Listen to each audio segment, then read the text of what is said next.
Once upon a time, in the small town of Willowbrook, there lived a young woman named Lily. She often dreamed about what she would do if she had the opportunity to travel the world. One day, she found an old map in her grandfather's attic. As she unfolded it, she wondered if this map would lead her to hidden treasures. Lily's friend, Jake, suggested they embark on a journey together. Lily hesitated, thinking about the responsibilities she had at home. If only she had more time, she would gladly join him. However, her adventurous spirit won, and she decided to go on the trip with Jake. As they were preparing for their journey, Lily's neighbor, Mrs. Thompson, approached them. "Would you mind looking after my cat while I'm away?" she asked politely. Lily agreed, realizing that helping others would make their community stronger. During their travels, Lily and Jake encountered many challenges. If they had known about the treacherous mountain path, they might have chosen a different route. Despite the difficulties, they would not give up on their quest for adventure. One day, as they explored a dense forest, they stumbled upon an ancient temple. If they had not been curious, they would have missed the hidden entrance. Inside, they found a mysterious artifact that would change their lives forever.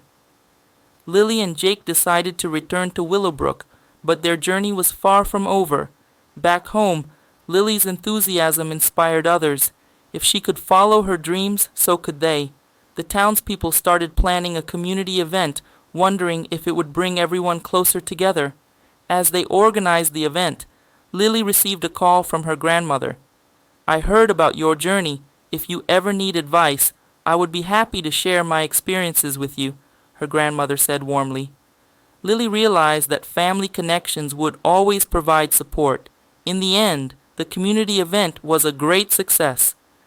Lily and Jake realized that their journey had not only brought them personal growth, but had also positively impacted their town. If they had never taken that first step, they would not have discovered the potential for change within themselves and their community. Here are common ways in which would is used. 1. Conditional statements. If I had more time, I would visit the museum. She would go to the party if she were invited. 2. Polite requests. Would you please pass the salt? Would you mind closing the door? 3. Hypothetical situations. If I won the lottery, I would travel the world. She would be happy if he called her. 4. Desires and preferences. I would prefer tea over coffee. He would rather stay home than go out. 5. Predictions in the past. I knew he would succeed in his career. She was confident that it would rain.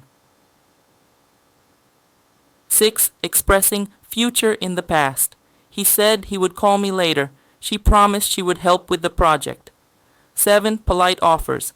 Would you like some more coffee? I would be happy to help you with that. 8. Interrupted past actions. I was about to leave when she said she would join me. He would always start working as soon as he got to the office. 9. Expressing politeness or softening statements. I would like to suggest an alternative. I would think that it's better to wait. 10. Reported speech. She said she would come to the party. He promised he would finish the report by Friday. Please subscribe me.